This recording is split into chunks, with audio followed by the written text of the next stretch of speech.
విధివంచనతో ఒంటరి బతుకులు, మతిహీనులై వింత చేష్టలు, ఆకలికి తాళలేక దేహీ అని యాచించే వృద్ధులు, జీవిత ప్రయాణంలో అలసిపోయిన ప్రాణాలు. సమాజంలో ఇలాంటి ఏకాకులెందరో ఆకుల్లా రాలిపోతున్నారు. ఎవరూ లేని అనాథులను ఆదరించి ఆదుకుందాం రండి.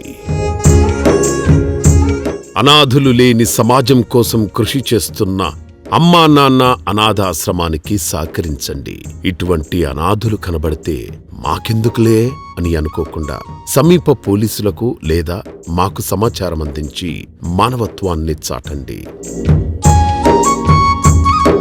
శ్రీశంకర గురూజీ అమ్మా నాన్న అనాథ ఆశ్రమ వ్యవస్థాపకులు.